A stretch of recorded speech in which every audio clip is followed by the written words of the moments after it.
ouvintes da Rádio Defensoria. Está no ar mais um programa Entrevistas DPE.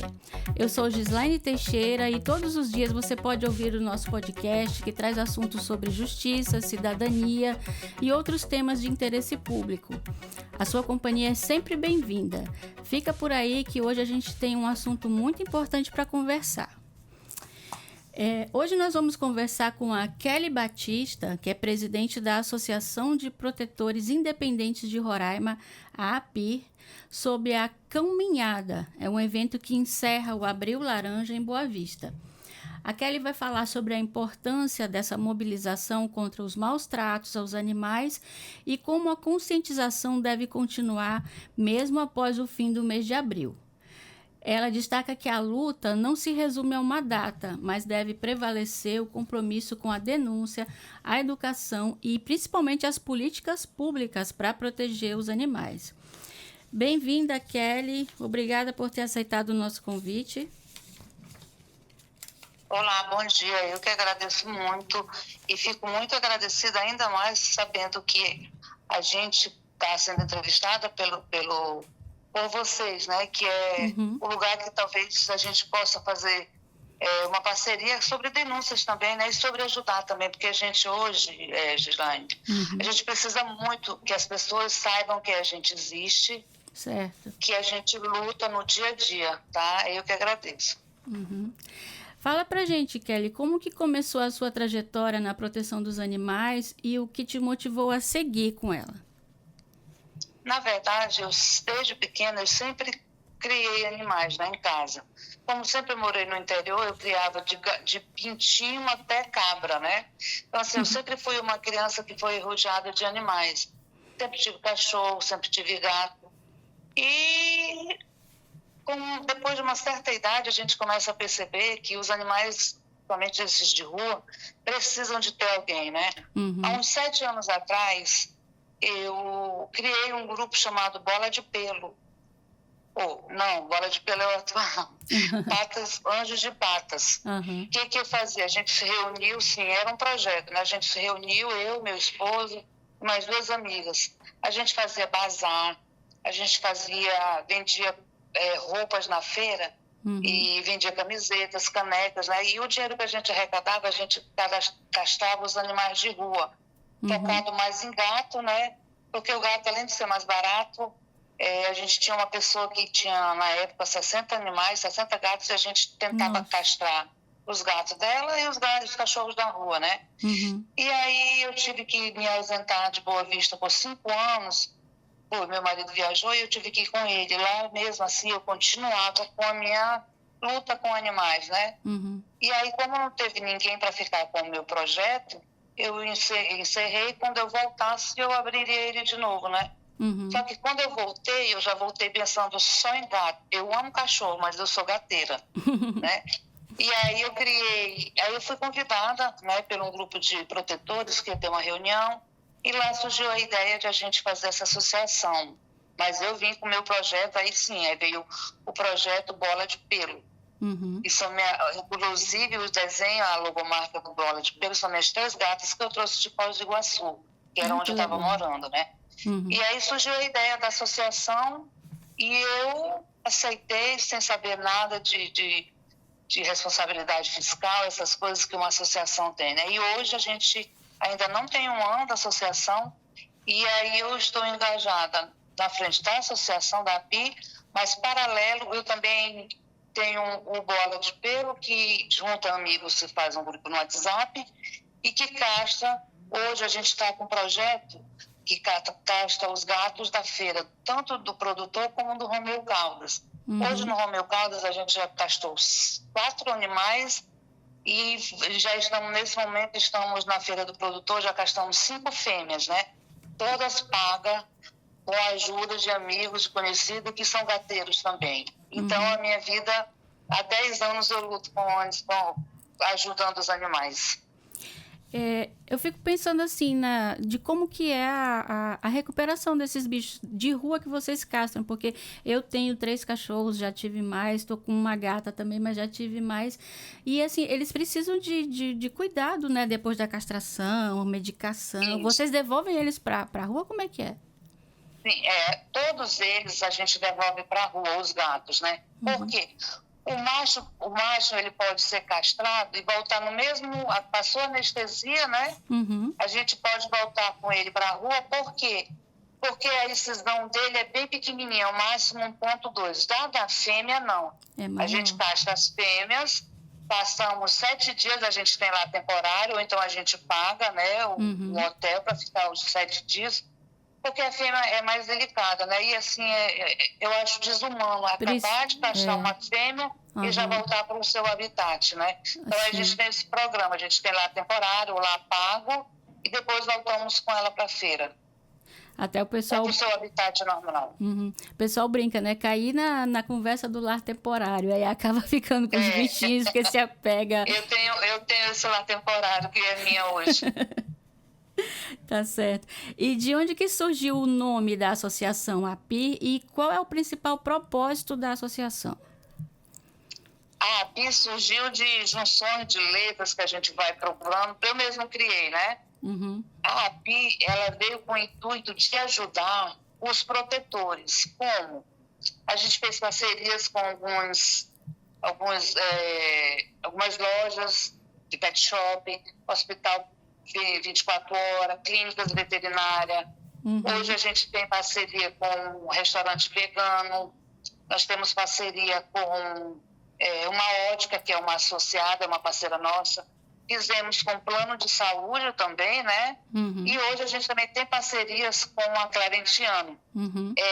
Quando esses nossos parceiros, eles dão de 10% a 15% de desconto em seus produtos que o associado precisa. Por exemplo, a gente vai numa consulta numa clínica, tem o valor da consulta e a gente ganha mais 10% de desconto. Em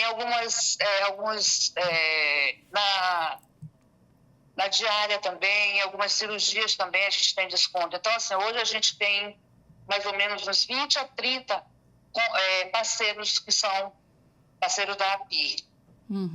Que, na verdade, ela é voltada para o protetor, não para o animal.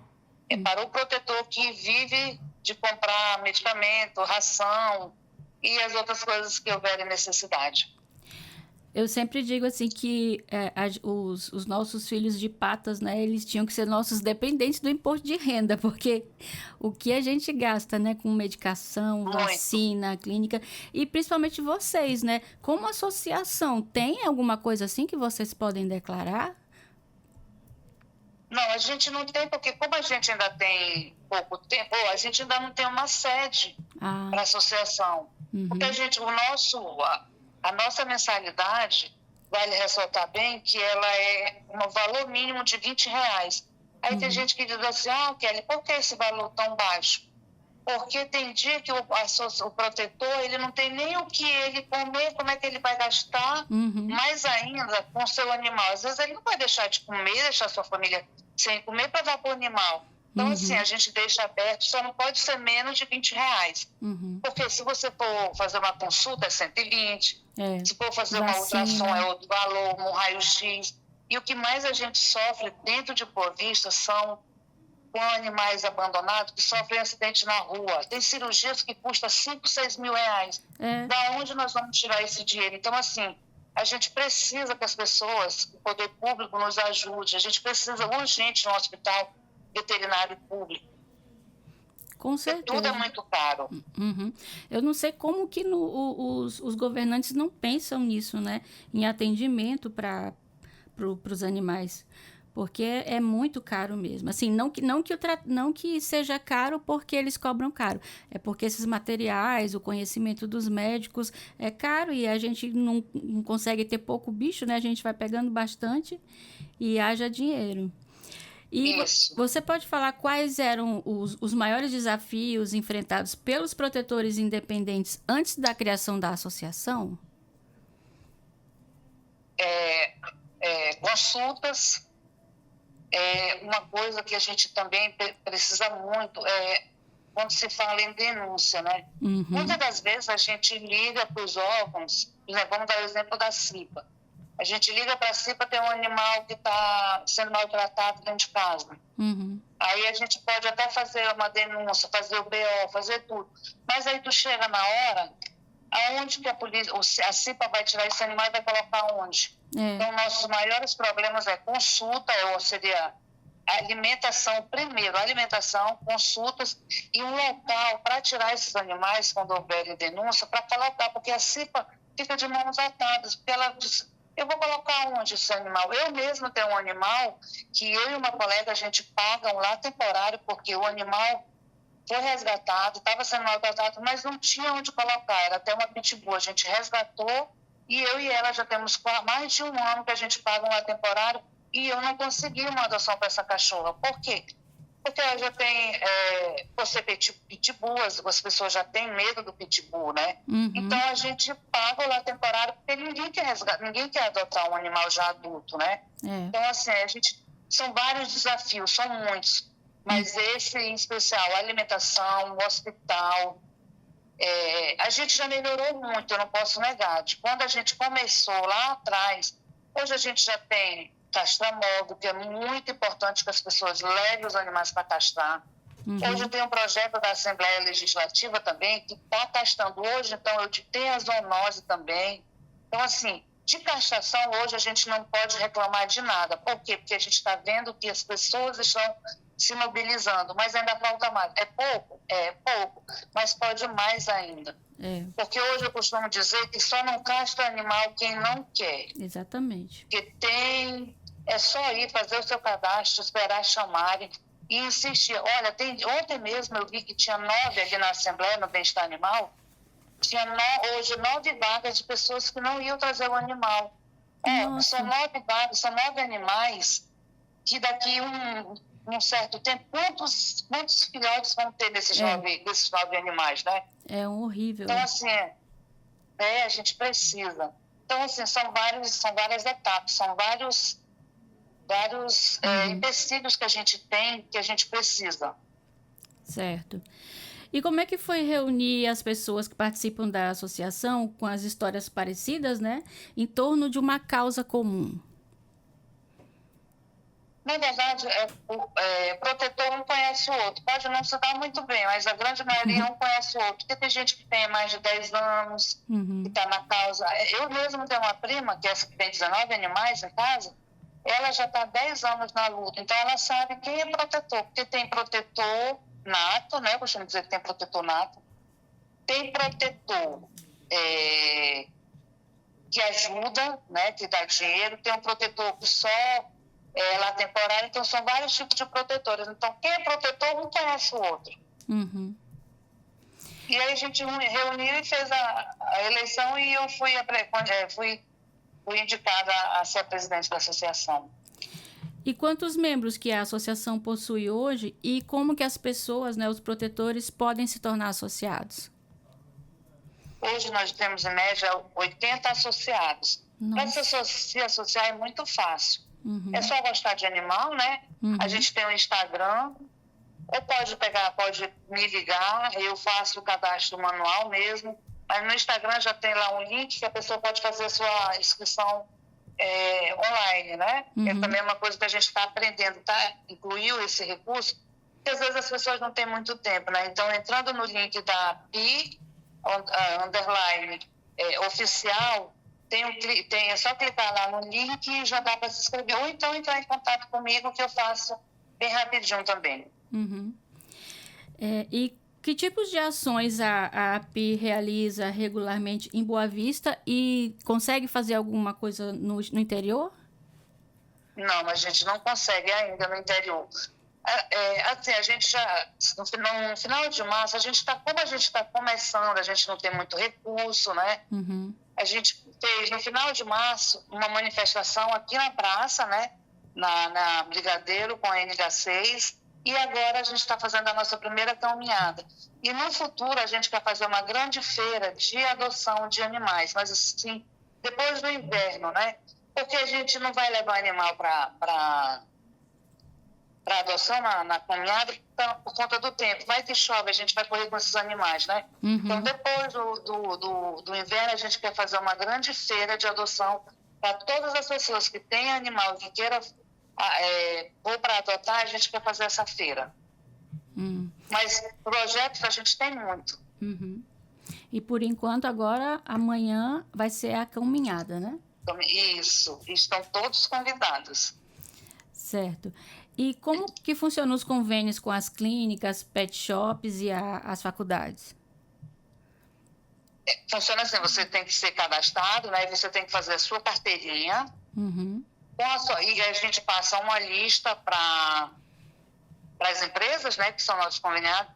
Só a pessoa com a sua carteirinha e o seu documento chega na clínica, é só mostrar a carteirinha, dizer que é associado e o nome esteja na lista, que a pessoa já é beneficiada com os descontos. Então, assim, é muito simples, para não dar muito trabalho. A associação não tem um espaço físico, né, como você falou, ou o abrigo... Não, a gente ainda não tem espaço, não, porque a gente ainda não tem condições de pagar um aluguel, porque hoje o aluguel é muito caro, mas não é só aluguel, tem internet, tem água, tem luz, tem todo um processo, né? Mas eu gostaria muito de ter um espaço. Tá. E qual a importância do Abril Laranja para a causa animal? O Abril Laranja é fundamental para a causa, porque é o mês destinado à proteção contra os animais, né? Contra a crueldade.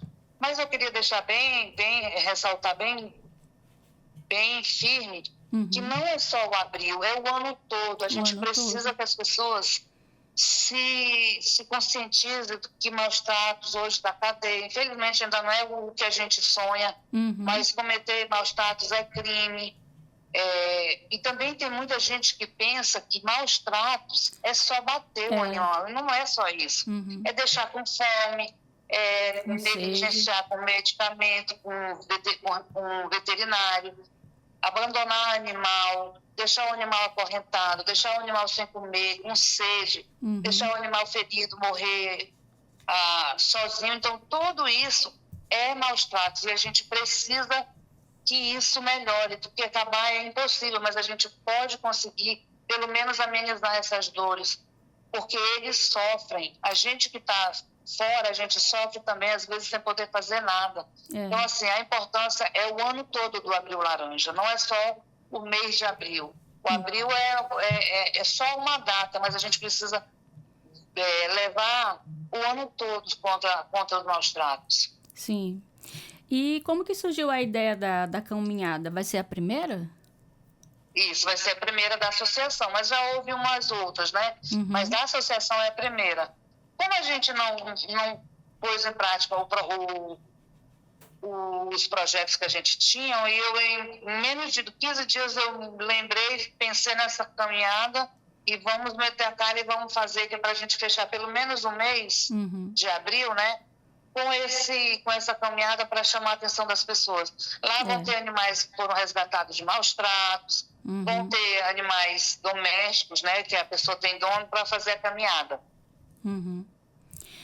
E você pode dizer quais os principais mitos e desinformações sobre os maus tratos que a gente precisa combater?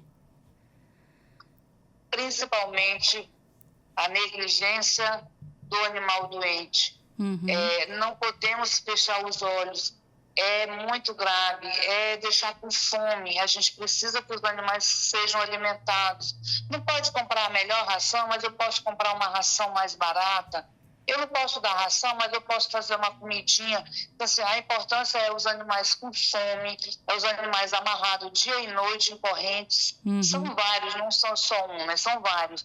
Então, todo maus tratos é importante que a pessoa esteja ciente de que é maus tratos, porque deixar o animal doente, jogar o animal, abandonar o animal idoso, a grande maioria das pessoas acabam soltando os animais idosos porque não tem mais serventia. E é nessa hora que o animal idoso mais precisa do seu tutor. Sim, eu tenho 3 idosos agora, os 3 estão com 11 anos. E tive outra que morreu com 9 anos e meio, com um problema sério, cardíaco, com câncer. Pois é, e aí eles estão chegando nessa fase, né, de ficar com baixa visão, perda de visão, dor nas articulações. E a gente faz o que pode e o que não pode, né, para dar conforto para eles. Né? E aí, imaginar que tem tantos outros bichos jogados na rua, o coração fica partido mesmo. Sim, com certeza. E sobre o castramóvel, ele está funcionando? Tá assim, Como é que as pessoas castramóvel, procuram ele? é só ver o bairro. Hoje eu não posso te dizer com certeza qual é o bairro Uhum. que está o castamóvel, mas mas lá só casta macho, né? É só chegar lá, Ah, é? dar o nome, o animal faz o exame do hemograma, e se tiver apto já fica para castar. Como eu falo para você, hoje só não casta quem não quer. Tem castamóvel, tem zoonose e tem o bem-estar animal. O bem-estar é recente, mas já tá fazendo bastante trabalho, né? Muito, muito mesmo. E como que você avalia as políticas públicas atuais voltadas para os animais, tanto em Boa Vista quanto em Roraima? Existe? Não existe, a gente, pelo menos em outros estados deve ter, mas aqui hoje a gente não tem. E sobre o hospital veterinário público, como que isso mudaria a realidade dos protetores e dos próprios animais? Olha, ia ser, para mim, como protetora, ia ser a melhor coisa da minha vida para os animais. Uhum. Porque a gente iria ter, as pessoas às vezes, Giovana, até tem vontade de ajudar o seu animal, mas não tem condições, a consulta é cara, hemograma tudo muito caro, Muito. seria assim o ápice da perfeição para protetor, porque a gente precisa muito, muito mesmo, e seria assim a coisa, para mim, a melhor coisa do século para quem é protetor. O hospital viria para ajudar muito. Não só o hospital, mas na sua opinião, o que falta para o poder público atuar com mais eficiência na proteção dos animais? Eu acredito que seja dar muita importância às políticas, aos animais, porque tem muita gente que acha que animal é coisa, que não sente dor, que não sente nada. Então fica mais difícil, né? Sim. Porque a gente sabe que nós precisamos urgente, só que as pessoas ainda não dão muita importância, mas a gente vai caminhando a passos devagar, mas uma hora a gente vai acreditar que isso vai acontecer. E vocês têm os projetos educativos nas escolas, né? Como é que funciona? Não, a gente tem vontade ainda de fazer esses projetos, principalmente nas escolas infantis, né? Seria, no caso, a escola da prefeitura. Mas a gente ainda está meio que cozinhando esse projeto, porque a gente precisa de apoio, a gente precisa de apoio, principalmente seria no caso da prefeitura, né? Para a gente montar esse projeto, para ir nas escolas, falar, porque hoje eu sou filha de professora, sou casada com professor, e eu acho que tudo na vida da gente tem que começar pela educação. Exatamente. Então, é com as crianças que a gente precisa conversar para que mais na frente a gente não tenha esse mesmo cenário que a gente tem hoje. E você tem que ensinar as crianças para ver se o mundo melhora um pouco, né? Sim, em tudo tem que ter educação. E de que forma que o abandono e a superpopulação dos animais impactam na saúde pública? Porque tem gente que nem pensa nisso, né? Não pensa, acha que não é. Tem muita gente que acha que esses animais na rua não é saúde pública, não é saúde pública, que é animal doente, sinomose, são várias doenças que tem sinomose, são tantas que não dá assim para a gente explicar, mas mexe muito, porque às vezes um animal tá doente, vai e te morde. Isso. Né? A gente já teve, acho que de 10 a 15 anos atrás, aqui em Boa Vista, inclusive, um caso de raiva. Eu lembro. O menino morreu. Eu lembro. Um menino de 15 anos, né? Aí foi feito todo um aparato, vacinaram todos, né? Mas aí parou por isso. Então, assim, a importância é muito grande. E, por exemplo, as pessoas que quiserem denunciar os maus tratos, eles podem falar com a Polícia Civil, né? Isso. Hoje tem uma delegacia do bem-estar, faz o BO, ou presencial ou online, não precisa nem se identificar. Mas a gente precisa que as pessoas denunciem. Não vai dar nada, dá sim. Uma hora a gente tem que acreditar que vai acontecer. Tem a Delegacia de Proteção do Meio Ambiente, né? Isso. O Ministério Público, o IBAMA. Sim. Tá. E qual que é o seu maior sonho como presidente da associação para um futuro melhor da causa animal em Roraima, Kelly? Começa pela educação e um hospital público. Seria o meu sonho. Se Deus quiser, um dia sai. Então, Sai sim. fala pra gente, então, deixa o convite para quem está ouvindo sobre a caminhada de amanhã, o horário, o local. Eu convido todo mundo para amanhã na Praça Fábio Paracate, a partir das 17h30. Estejam lá, vão ter brindes. Quem participar da caminhada vai concorrer a vários brindes. Então, vamos ter alguns expositores lá, nossos parceiros, tá bom? Certo. Bom, a gente conversou aqui com a Kelly, da Associação de Protetores Independentes de Animais. E você está convidado amanhã para participar da caminhada, levar seus pets e ajudar a associação de alguma forma, né? Para eles continuarem o trabalho. Obrigada, Kelly. Você quer deixar mais algum recado? Não esqueça amanhã, viu? A caminhada a partir das 17h30. Aguardamos todos vocês lá. Obrigada. Ok. E assim a gente vai encerrando mais uma Entrevistas DPE. Obrigada a você que está escutando os nossos programas. Continua nos seguindo, compartilhando as entrevistas. Segue as nossas redes sociais, YouTube, Spotify. E eu sou Gislaine Teixeira e eu te espero no próximo programa. Até lá!